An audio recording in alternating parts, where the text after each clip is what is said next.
Bien, habló la presidenta Cristina Fernández de Kirchner hoy, se refirió al tema dólar y específicamente dio, me parece que un dato que es clave, pero que me parece que hay que entenderlo. La vamos a escuchar y te vamos a contar qué es lo que puede venir a partir de ahora en la Argentina. Esto decía la presidenta esta tarde. Por lo menos mientras yo sea presidenta, los que pretendan ganar plata a costa de devaluaciones que tenga que pagar el pueblo van a tener que esperar otro gobierno. Y no se trata solamente de una cuestión de sensibilidad social ni nada, simplemente de inteligencia y de lectura correcta de lo que ha pasado en la Argentina en los últimos 50 años con los procesos devaluatorios recomendados. Bueno, muy bien, te sumo, Julián. Bueno, en primer lugar, ¿a qué devaluación se refiere la presidenta? Lógicamente, la Argentina vive devaluaciones. El famoso cambio administrado no es ni más ni menos que pequeñas devaluaciones que se aceleraron incluso este año en función también de la inflación que tiene la Argentina. Es decir, que la Argentina está devaluando. La presidenta cuando dice no va a haber una devaluación se refiere fundamentalmente a una devaluación grande, a una devaluación tal vez como había dicho el presidente del Banco Ciudad, Federico Sturzenegger, del 40%, o como muchos sectores dicen necesitamos un cambio competitivo, se refiere a esa clase de devaluación. No esperen una devaluación, quiere decir no esperen una devaluación grande. ¿Y por qué no puede devaluar la Argentina? Bueno, hay algunas razones, algunas que son centrales, que lo hablamos con Julián fuera del aire. Una es el tema energético. La Argentina, yo no sé este año cuánto será la importación de combustible. El año pasado fueron casi 12.000 millones de dólares. Hoy este año 15.000 aproximadamente. Bueno, esos 15.000 millones de dólares, y me parece que hay que hacer un punto aparte acá. Esos 15.000 millones de dólares, la Argentina los importa en energía. De hecho, este dato fue el que termina convenciendo al gobierno de avanzar sobre YPF. Porque responsabiliza en su momento a la gestión de Schianossi de haber de alguna manera sumido a la Argentina en este déficit energético que implica un déficit enorme en las cuentas de intercambio comercial. Digo, si hoy la Argentina tuviera, por ejemplo, de esos 15.000 millones, no sé si 15, pero si no tuviera que importar 10 o 12.000 millones, la situación de la Argentina claramente es otra. De hecho, el gobierno, a través de Guillermo Moreno, sacrificó incluso balanza comercial, crecimiento, para poder tener superávit y que la importación de energía no impactara de una manera todavía mucho mayor. Si la Argentina devalúa, ¿qué pasa con esa importación de energía? La tiene que pagar. Es mucho más caro, claro, ¿no? A un valor más caro. Digo, si la Argentina en lugar de 5.10 o 5.20 el dólar te lo lleva a 6.50, lo que vos importes lo vas a importar a 6.50. Con lo cual las cuentas de la Argentina cerrarían cada vez menos. Ahora, ¿cómo puede seguir esto?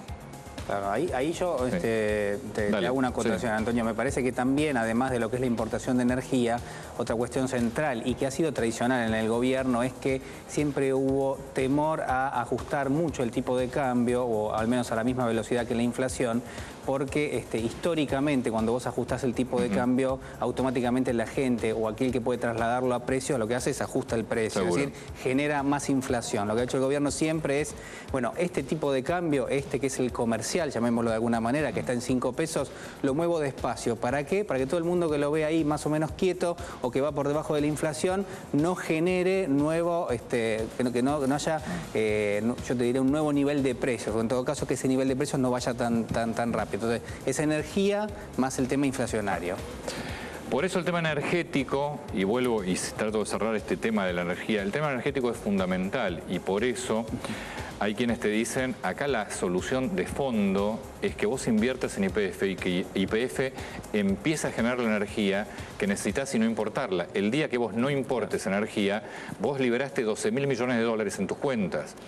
Entonces, ¿cuál es la solución? Hay que invertir en YPF. Ahora, ¿de dónde sacás el dinero? Hoy hay que tomar dinero afuera e invertir en YPF. El gobierno te dice, no, pará. yo estoy en política de desendeudamiento, no voy a salir a tomar dinero. Este es uno de los puntos y tal vez es una de las discusiones que se da dentro del gobierno. Ahora, lo que sí dejó en claro la Presidenta es esta devaluación. No es que no se va a devaluar, se devalúa todos los días, o día por medio, o una vez por semana. Se devalúa en forma administrada. No va a producirse, al menos hasta octubre, me parece, una devaluación grande. Claro, ahí un poco la pregunta que uno se hace es, bueno, a ver, pero ¿por qué llegamos a esta situación o por qué la Presidenta se ve en la obligación de hablar? Bueno, porque hay presiones en distintos mercados. Tenés dos mercados hoy que yo creo que todo el mundo más o menos los tiene claro. Uno, el mercado oficial, 5 pesos con 15, 5 pesos con 20, tenés 20% de recargo si querés sacar algún pasaje, etcétera, etcétera, pero digo, ese es el mercado oficial. ¿Cuáles son los problemas que tiene ese mercado, Antonio? Las economías regionales, por ejemplo, es decir, se ha de alguna manera retrasado ese tipo de cambio y por lo tanto aquel que liquida contra ese mercado tiene pocos pesos, recibe pocos pesos y tiene costos muy altos llevando a dólar, es decir, perdió competitividad, por ejemplo, de algunos sectores de la economía. ¿Qué hace la Presidenta o qué hace a través del Banco Central o de la FIP o distintos organismos?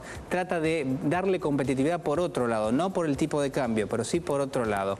Ahí tenés un problema, Antonio, y el otro lo tenés en el mercado informal, el mercado blue, porque está a 10 pesos el dólar prácticamente. ¿Y que eso cómo te juega? Te juega muy en contra porque cualquier dólar que llega a la Argentina, ¿contra qué se liquida? ¿Contra 5 o contra 10? Contra 5 se liquida. El comercial. Claro, contra 5. Entonces, ¿qué pasa? Vienen menos dólares. Entonces, ¿por qué dicen? No, yo quiero que me liquides contra 10, no contra 5. Entonces, ahí es donde se abre una especie de tercera vía que es, bueno, si en algún momento hay alguna medida que se puede tomar, es esta famosa medida del desdoblamiento cambiario, que es lo que tiene en carpeta Axel Kicillof. ¿Qué es el desdoblamiento? Es utilizar esta plaza blue, llevarlo a lo que se llama un dólar financiero y que el dólar que entra en la Argentina se liquide contra ese dólar financiero que no va a valer 5, ese de 5 va a estar, pero va a haber otro que podría fluctuar entre los 8 y los 10 pesos y por lo tanto no tenés un freno en lo que son las inversiones. Sí, un mercado que algunos bancos le dicen que no intervenga, acá no se necesita que pierda reservas, dejen que sea un pacto entre privados, entonces vos lo pagás lo que conseguís que te vendan, claro. Es decir, el mercado blue, pero blanqueado, no sé qué valor te va a quedar, obviamente, porque el mercado negro de hoy es rarísimo. Primero, no está concentrado en el centro, ya hay cuevas absolutamente en todos lados. Nadie sabe ya qué cantidad de operaciones se hacen, si son 10 operaciones, 2 operaciones o 50 operaciones. Nadie sabe qué movimiento tiene realmente, pero esto es real. Digo, hace un año el mercado, o hace 6 meses o 7 meses, el mercado paralelo, el negro, era diferente. Hoy la verdad que está sumamente atomizado y no hay cifras reales del movimiento. Podés guiarte si querés por el famoso contado con liqui, pero entonces, ¿qué es lo que dicen algunos sectores del sector financiero y también del gobierno?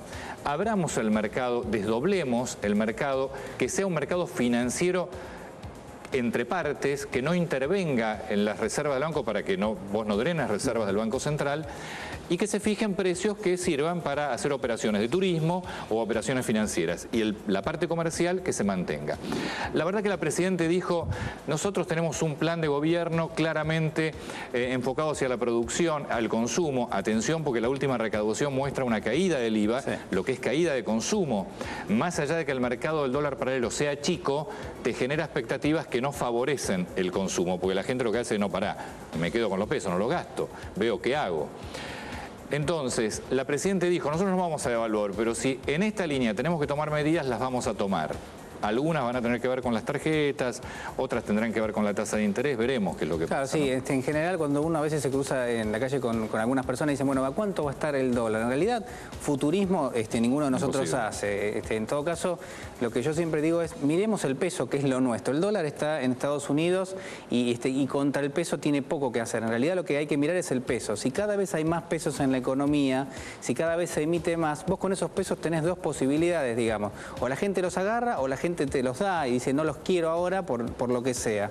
Si la gente los devuelve, ahí es donde se empieza a perder valor el peso y cualquier otro activo de la economía, Antonio, no solo el dólar, digo, cualquier cosa que uno esté pagando cada vez te sale más caro, es decir, cada vez tenés que poner más pesos para comprar el mismo bien o servicio. Un poco esa es la idea que hay que tener como referencia, ¿no? Para terminar y para cerrar esto, después de las elecciones del 2011, cuando Cristina Kirchner gana con el 54%, en un año que se habían ido, yo no sé si eran 3.000, 4.000 o 5.000 millones, pero estaban yendo 3.000 millones por mes. Yo no quiero dar una cifra equivocada, pero fueron muchísimos los dólares que se fueron durante ese año.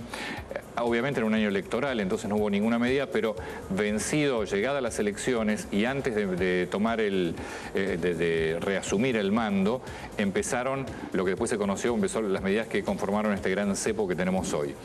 Para ese entonces, el vicepresidente, en la fórmula, recuerdan ustedes, es Amado Boudou, y había dentro del propio gobierno cierta coincidencia en avanzar, en cancelar la deuda con el Club de París. Boudou siempre fue una persona que tuvo entre sus ideas tomar deuda cuando el mercado tuviera tasa de interés baja y con ello financiar en todo caso inversiones.